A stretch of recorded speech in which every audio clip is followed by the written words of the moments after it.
안녕하십니까? 이렇게 아름다운 교회에 저희를 초청해 주셔서 우리 담임 목사님, 또 장로님, 또 모든 성도님들께 진심으로 감사를 드립니다. 먼저 제가 연합회에 소속해 있다 보니까 강순기 연합회장님을 비롯한 모든 임부장님의 안부를 대신 전하겠습니다.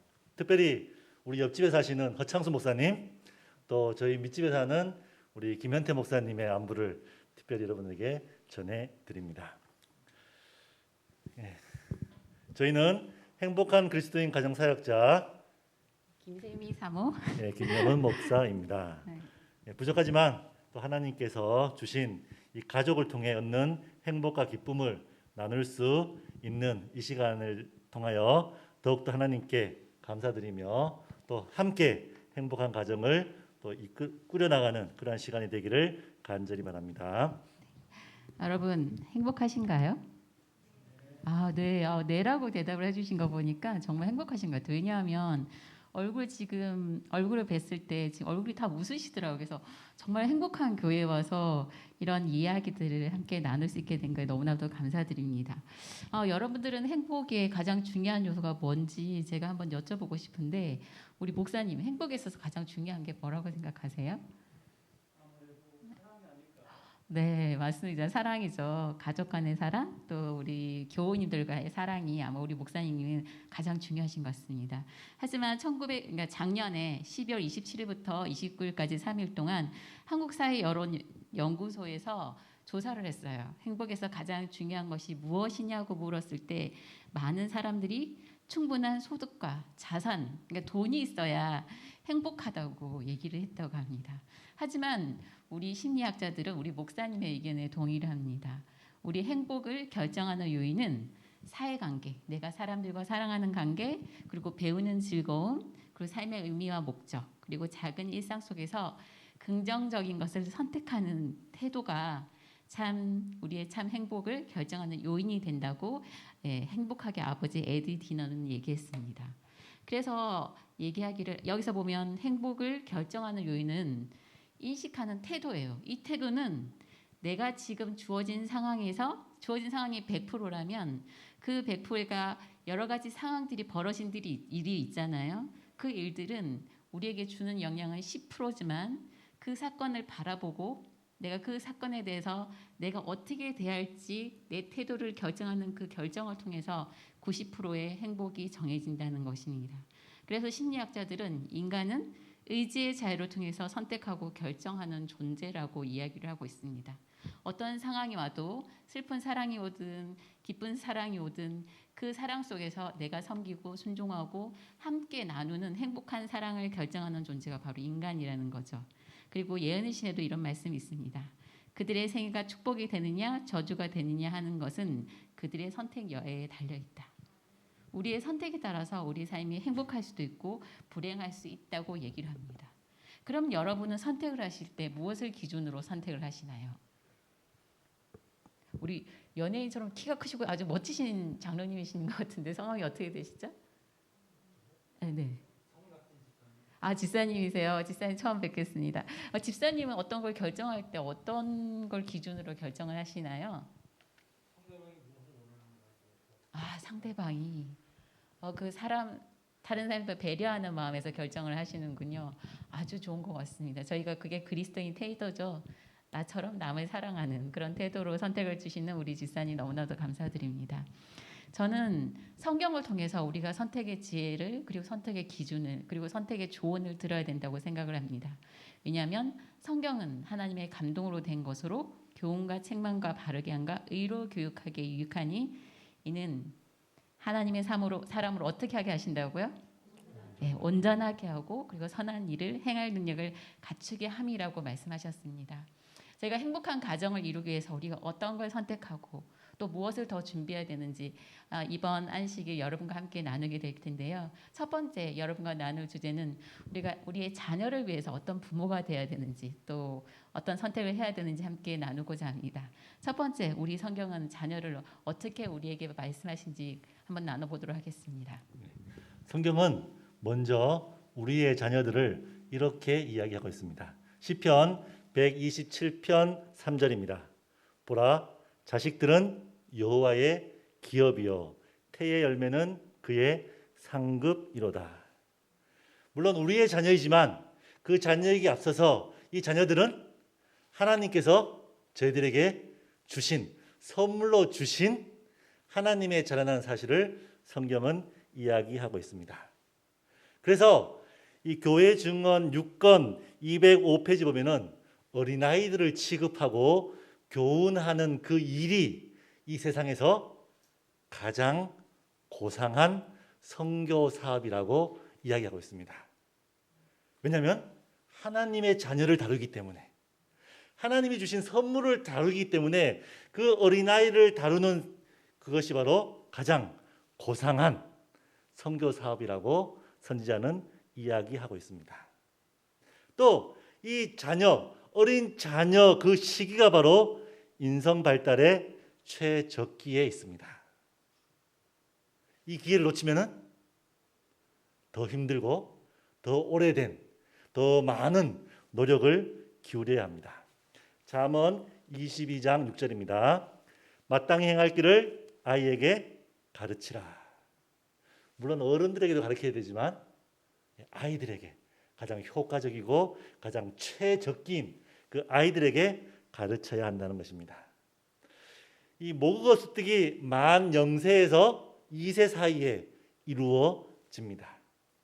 또 초등학교 4학년 때부터 중학생 때까지 도덕성 발달, 인성 이런 것들이 다 이렇게 자라나는 확립되는 시기이기 때문에 그때를 놓쳐서는 안 되는 것입니다. 어린 가지를 방향을 잡을 수 있지 이게 조금 더 오래된 가지는요 방향을 잡으려면은 힘이 듭니다.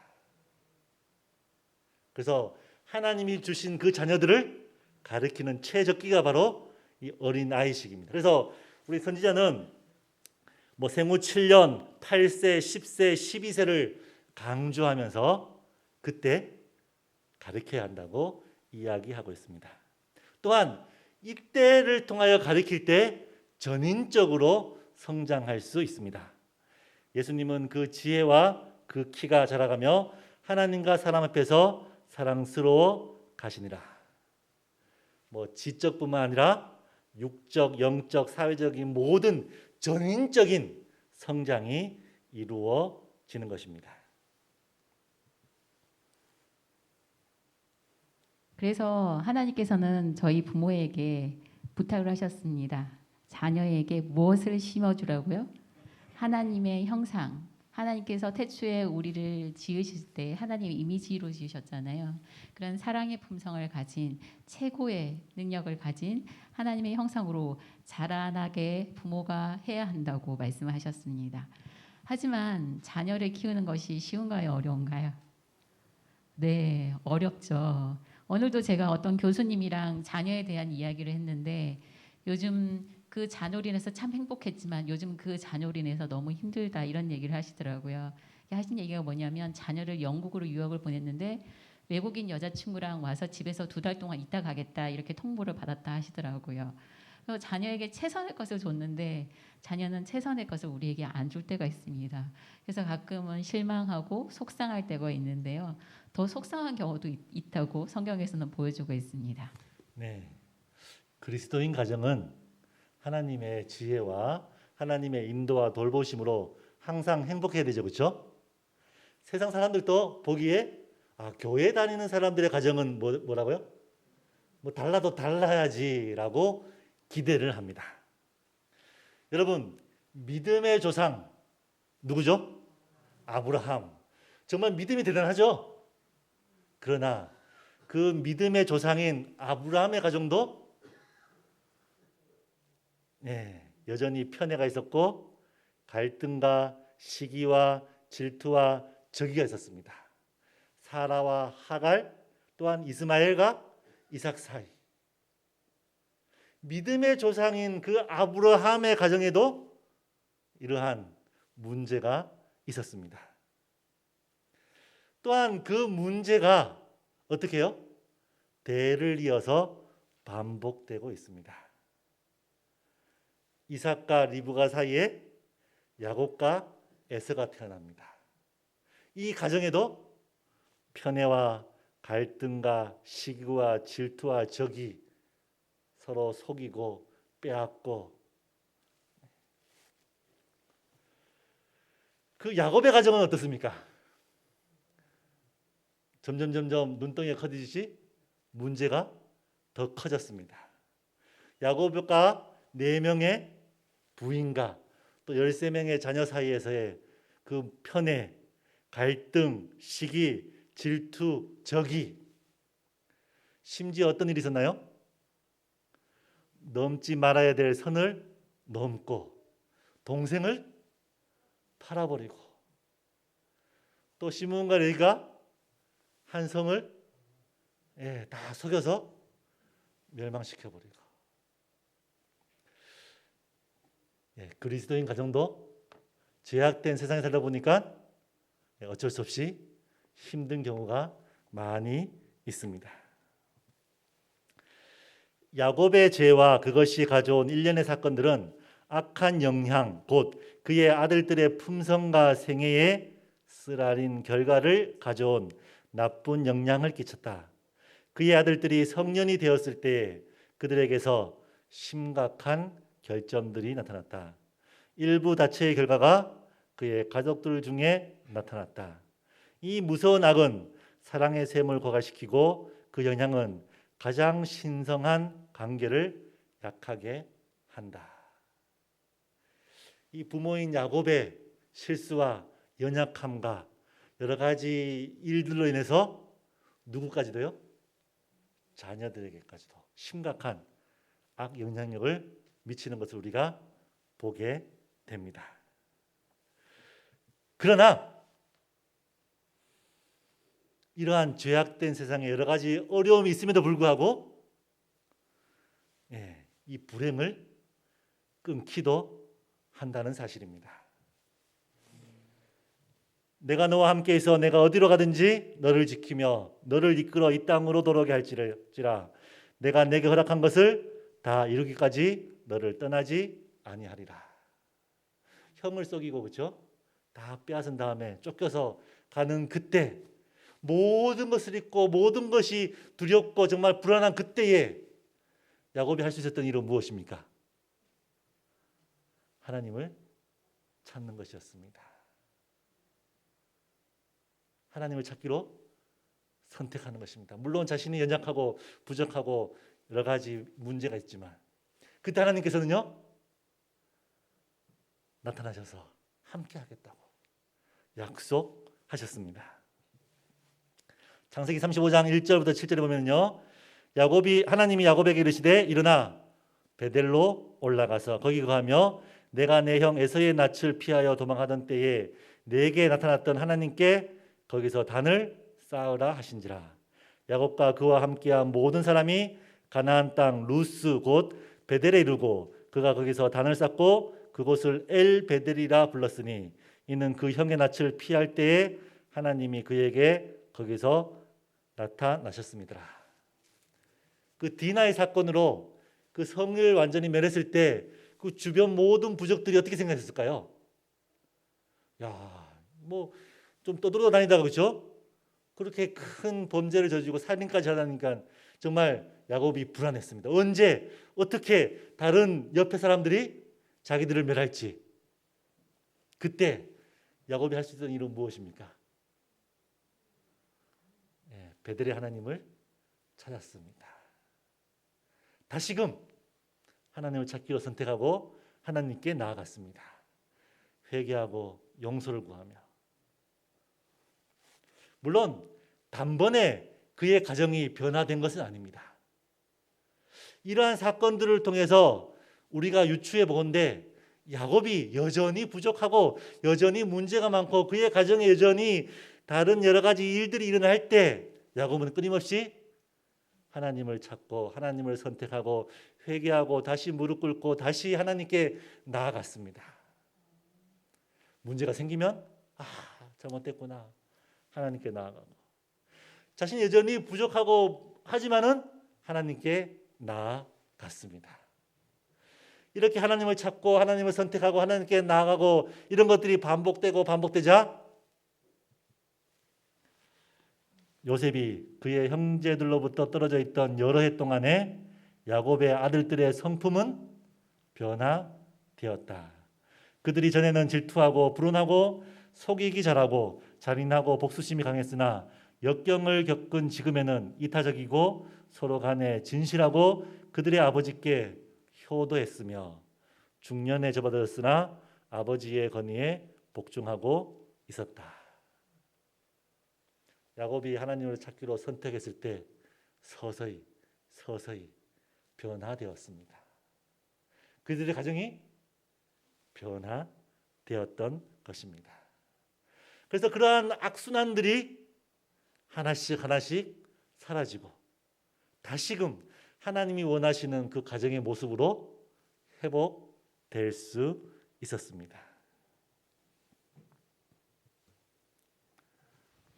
이 사진이 얼마나 아름다운 사진인지 여러분 아시겠죠? 그 가정의 상처와 슬픔과 괴로움과 정말 죽이고 싶은 살인적인 마음이 많았지만 아버지가 하나님께 찾아가는 회개하고 다시금 사랑하기 위해서 하나님께 배우는 그 모습 속에서 자녀들은 변화되어 이렇게 서로 사랑하고 서로 하나 될 수 있었습니다. 이것을 볼 때 우리는 부모의 역할이 얼마나 중요한지, 우리의 부모의 역할이 자녀들의 인생과 운명을 바꾸는 것을 알게 됩니다. 성경처럼 사람들은 말을 합니다. 부모가 반팔자. 이것은 어떤 부모를 만나느냐에 따라서 자녀의 운명이 바뀐다는 그러한 사람들의 말입니다. 성경에도 이렇게 나와 있습니다. 이 세상에서와 장차올 세상에서의 자녀들의 복리와 행복의 대부분이 그들의 부모들에 의하여 좌우된다. 이 말은 심리학에서도 똑같이 증명하고 있습니다. 이 표는요, 부모가 자녀를 어떻게 양육하냐를 보여주는 표입니다. 왼쪽에 보시면 애정은 부모가 자녀를 진심으로 사랑하고 또 돌보고 보호하는 그러한 사랑의 모습이고요. 통제는 자녀가 올바른 길을 갈 수 있도록 가르치는 그리고 교훈하고 그리고 모범이 되는 부모의 모습입니다. 하지만 인간은 죄인인지라 이것을 균형적으로 상황에 맞춰서 때에 맞춰서 꼭꼭 정답을 줄 수 없습니다. 왜냐하면 우리도 부모님이 주신 사랑의 모습을 답습해서 자녀를 사랑하기 때문입니다. 그런데 여기서 보시면 이 사랑의 태도가 자녀들의 인생을 결정하는 요소가 되는데요. 왼쪽에 보시면 허영적 부모입니다. 이 허영적 부모는 통제는 낮고 애정은 되게 높습니다. 그럼 어떤 부모일까요? 오냐 그래 이렇게 하는 부모님이에요. 참 좋으신 부모님입니다. 하지만 자녀가 잘못된 것을 가르치지 않기 때문에 이럴 때 아이들이 이기적이 되고 독선적이 될 가능성이 많습니다. 그 밑에 있는 부모는 애정도 낮고 통제도 낮은 부모입니다. 이럴 경우에는 부모님이 자녀를 거의 방치하는 수준이기 때문에 아이들이 반사회적인 행동을 가질 요소가 높습니다. 그 옆에 있는 권위주의적 부모는 통제가 아주 높은 부모입니다. 통제가 높다는 것은 규율과 규칙, 이것을 지키지 않았을 때 부모가 강압적인 벌을 통해서 자녀들이 얼어붙게 되고 그리고 되게 공포스러운 분위기를 형성하는 그러한 가정입니다. 가장 훌륭한 부모의 형태는 권위가 있는 부모입니다. 권위가 있는 부모는 사랑과 통제가 되게 균형져 있는 부모죠. 그래서 아이를 정말 진심으로 사랑하되 아이가 나쁜 길을 가지 않도록 미리 가르쳐주고 그것이 잘못될 때는 분명하게 원칙을 세워서 설명해주는 그런 부모입니다. 왜 이러한 부모의 양육 태도가 중요하냐면요. 이러한 부모의 사랑과 부모의 그런 자녀 관계 속에서 애착이라는 게 생기게 되는데요. 어린 시절에 부모님이 사랑하고 정말 일관성 있게 아이가 잘못했을 때는 가르치고 사람들은 정말 적극적으로 자녀를 격려해주는 부모에게는 아이가 안정형으로 자랍니다. 그래서 이 안정형의 아이들은 내가 나 자신을 사랑하고 나 자신을 자랑스러워할 뿐만 아니라 다른 사람도 그런 존재라는 인식을 가지고 살기 때문에 사람을 누구든 만나든 항상 즐겁게 만나고 신뢰의 관계가 잘 형성되는 사람입니다. 그래서 어디 가나 사랑을 받고 또 자기가 가진 능력들을 잘 발휘할 수 있는 자존감이 높은 아이로 자라나게 됩니다. 그래서 이런 아이들 같은 경우는 되게 자율성이 높은 아이들입니다. 두 번째는 부모가 사랑하지만 아이에게 무관심하게 대하는 부모들이 있습니다. 그걸 아예 방치를 하든가 아니면 폭력적으로 행하는 그런 부모들이 있을 때는 아이들은 불안정 회피나 불안정 양가 저항형으로 자라나게 됩니다. 부모님이 자기를 보호해주지 않고 돌봐주지 않기 때문에 회피하는 거죠. 그리고 방어하는 것입니다. 이럴 때는 상대방을 배척하거나 그 다음에 상대방이 나를 사랑하도록 집착하는 유형으로 자라게 되는데요. 나중에 결혼했을 때 이게 큰 문제가 됩니다. 마지막으로 부모님이 이혼을 하거나 아니면 아프셔서 아이를 돌보지 못했을 경우에는 아이들의 마음이 되게 혼란이 많기 때문에 정신적으로 심리적으로 큰 문제를 안고 가게 됩니다. 그래서 어린 시절에 부모가 자녀를 어떻게 대했냐가 아이의 인생 태도를 결정하게 됩니다. 이 인생 태도는 여러분 많이 보셨을 거예요. 조아리의 창이라고 그래서도 많이 나와 있는데요. 교류 분석에는 인생 태도는 자기가 살아가면서 다른 사람과의 관계에 어떻게 살아갈지 미리 정한다는 것입니다. 타인 긍정, 자기 부정인 보통 여러분들은 타인 긍정, 자기 긍정일 거예요. 어때요? 남이 얘기하면 그거 좋네. 그렇게 생각해. 한번 시도해 볼까? 이러한 관계 속에서의 존중의 관계를 맺게 되는 게 타인 긍정, 자기 긍정입니다. 이런 것은 안정형 부모로부터 인해서 형성하게 되게 됩니다. 자기 부정, 타인 긍정은 어떨까요? 이 부분은요. 나는 항상 못났고 실수하고 나는 왜 이렇게 못할까? 이게 책망이 많아요. 하지만 타인이 하는 건 다 잘하는 것 같아요. 그러니까 자신감이 없고 되게 우울한 이런 관계인데요.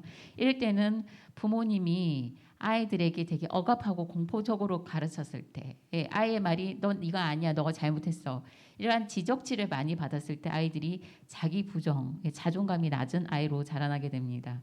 그래서 대인공포증이라든지 열등감이 높은 아이로 자라나게 되고요. 그 다음에 자기 긍정, 타인 부정 같은 경우에는 이것도 부모님이 방치했을 때 자기가 자기를 강조하고 내가 여기 있다고 목소리를 높이는 유형들입니다. 이럴 경우에는 강한 자기애가 있기 때문에 타인의 말을 무시하고 타인이 내 말을 무조건 듣도록 강요를 하게 됩니다.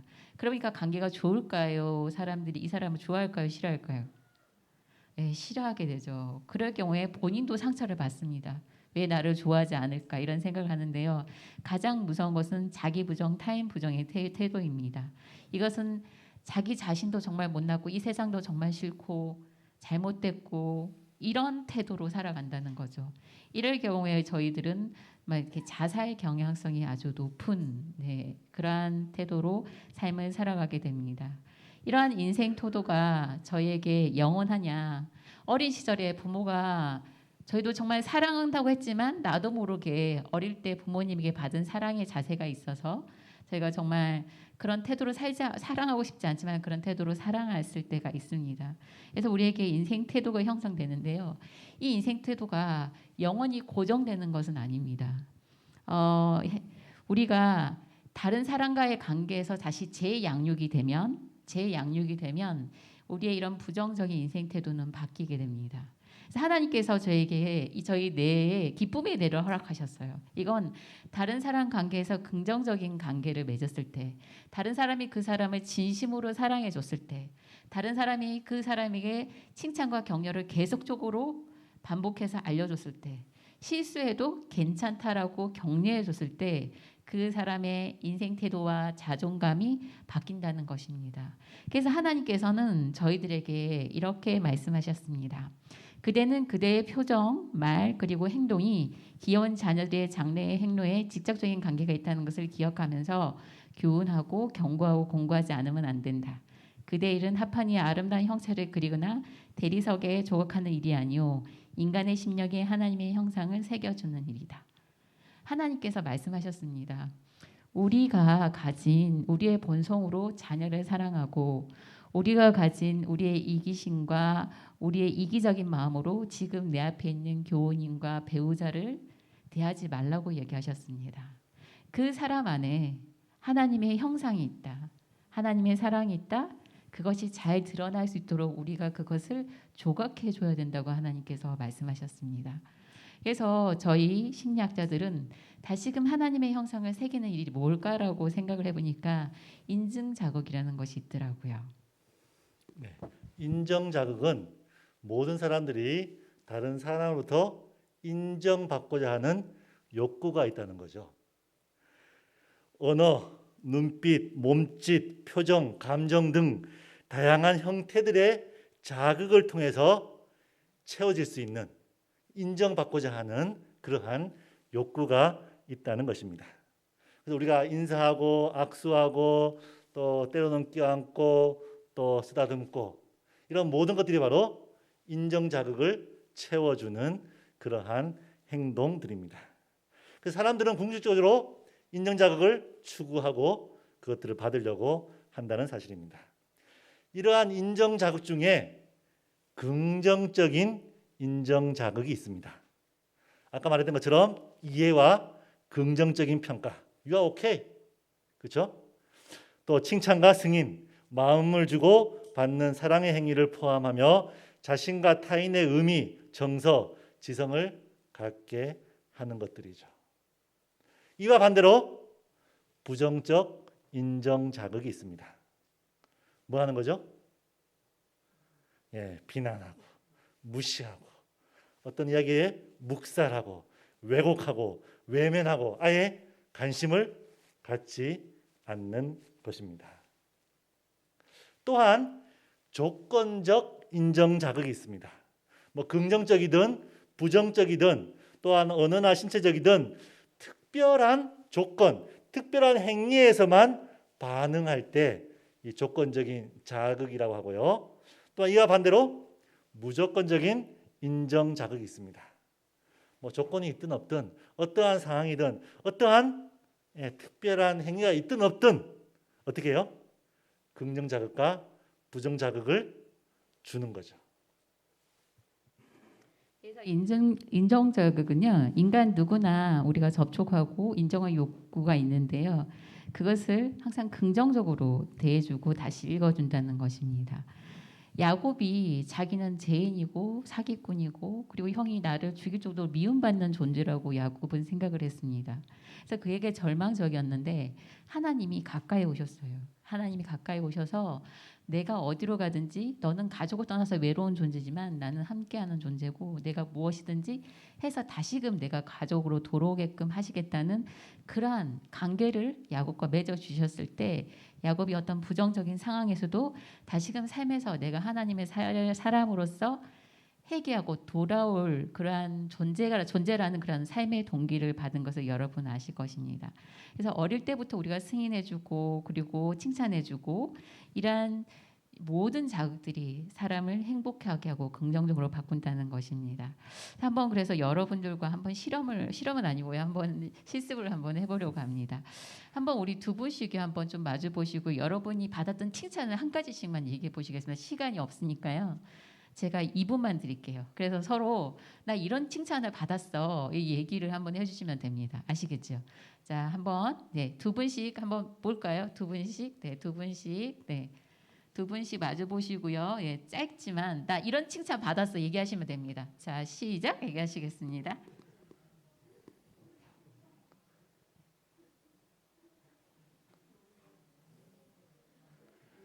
아니 뭐 두 분이 안 되시면 세 분으로 같이 하셔도 되고요. 네네네. 네, 여러분 내가 받았던 칭찬 한 가지만 서로 얘기하시는 겁니다.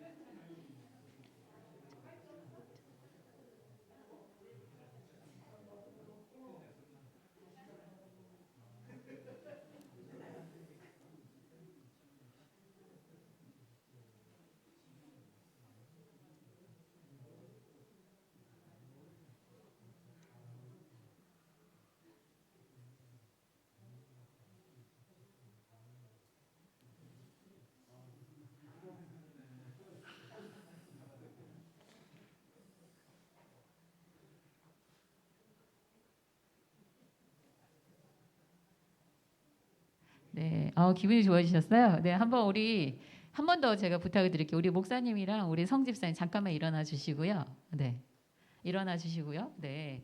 아까 우리 칭찬 얘기하셨잖아요. 기억하시죠? 상대방이 받은 칭찬을 기억하시죠? 네. 그래서 이제 목사님께서 우리 성 집사님께 성낙진 집사님께 당신은 이렇게 칭찬해 주시는 거죠. 예. 이제 잠깐만 해주시면 당신은 이러이러한 분이세요라고 칭찬을 해주시면 우리 집사님은 당연하지 하시는 거예요. 어시게요? 당연하지. 그러면 우리 집사님도 목사님께 칭찬 아까 들으신 거 들으셨잖아요. 우리 목사님 이러세요. 그럼 목사님도 당연하지. 요걸 하시는 거 아시겠죠? 네, 한번 해보겠습니다. 네. 원래 주제는 이게 아니었잖아요. 최근에 칭찬받은 거 얘기하라고 그랬지 칭찬을 서로가 하는 건 아니었어요. 근데 어쨌든 지금 주제가 바뀌었지만, 네, 우리 집사님은 장로님이라고 인정받을 만큼 영적이고 미남이고 성실한 집사님이세요. 당연하죠. 나한테 우리 목사님께서는 아까 이정경 기사님께서 이렇게 말씀하셨듯이 항상 젊어 보이시고 핸섬해 보이십니다. 네, 이렇게 당연하지 이렇게 얘기하셨는데 목소리가 목사님 업 되셨어요. 진짜 이렇게 청년의 목소리로 답하시는 걸 들었습니다. 제가 여기 보면서 너무 아름다워가지고 우리 선주분과 이제 우리 집사님이신 것 같은 아들, 죄송합니다, 아드님이랑 네 죄송합니다. 그럼 한번 서로 칭찬 얘기하셨잖아요. 그래서 이렇게 서로 칭찬하고 당연하지를 한번 해보도록 하겠습니다. 어머님 아들, 네 우리 어머니부터. 네. 성민이는 심부름도 잘하고 축구도 잘하고 노래도 잘하지. 당연하죠. 엄마는 우리 잘 놀아주시고 맛있는 거 많이 만들어 주시죠. 네. 저희는 우리 자신이 항상 부족하다는 생각을 참 많이 하는 것 같은데요. 사랑을 많이 받은 사람은 타인에게 사랑을 줄 수도 있고 그 사랑을 받을 수도 있습니다. 그래서 이러한 인정 자극이 계속적으로 필요한 이유는 뭐냐면 내 존재가 어떤 존재인지, 내가 얼마나 훌륭하고 또 내가 얼마나 사랑받는 존재인지 깨달음으로 말미암아서 자기 자신을 더 사랑하게 하고 또 타인을 더 사랑할 수 있는 그러한 능력이 우리에게 주어진다는 것입니다. 그래서 여러분에게 한번 한 동화책을 들려드리고 싶어요. 네. 지금 우리에게는 키워할 자녀들이 있습니다. 물론 다 큰 자녀들도 있으실 건데요. 저는 여러분 이 시간 여러분이 키워야 할 세 존재를 좀 제안해 드리고 싶어요. 첫 번째는 우리 자신입니다. 우리 자신도 가끔씩 우리 마음이 어릴 때가 있어서 나에게도 상처를 주고 타인에게도 상처를 줄 때가 있습니다. 또 우리 자녀들이 있습니다. 그 자녀들은 나이가 먹어도 여전히 부모 앞에서는 어린아이와 같습니다. 그 자녀를 다시금 사랑하고 키워야 할 것입니다. 또 하나님께서 저희 교회의 가족을 허락하셨습니다. 나이가 많아도 교회에 들어온 지 얼마 안 되신 분들은 나이가 어리십니다. 그죠? 네, 그런 분들도 저희가 함께 키워야 되는데요. 키울 때 중요한 것들을 한번 저희가 다시금 새기를 간절히 바랍니다. 지금이 기회입니다. 만일 내가 다시 아이를 키운다면 먼저 아이의 자존심을 세워주고 집은 나중에 세우리라.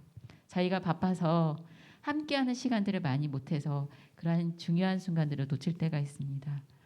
아이와 함께 손가락으로 그림을 더 많이 그리고 손가락으로 명령하는 일은 덜 하리라. 아이를 바로 잡으려고 덜 노력하고 아이와 하나 되려고 더 많이 노력하리라. 자전거를 더 많이 타고 연도 더 많이 날리리라. 들판을 더 많이 뛰어다니고 별들을 더 오래 바라보리라. 더 많이 함께 하는 것이 필요하다고 얘기를 하죠.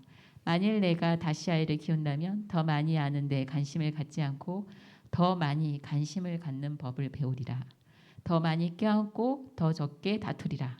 덜 단호하고 더 많이 긍정하리라. 힘을 사랑하는 사람으로 보이지 않고 사랑의 힘을 가진 사람으로 보이리라고 얘기를 하고 있습니다. 우리는 매 순간 선택을 해야 됩니다. 내가 일을 할지 아니면 아이와 눈을 맞출지, 내와 아이가 함께 즐겁게 놀아줄지, 내가 집 청소를 할지.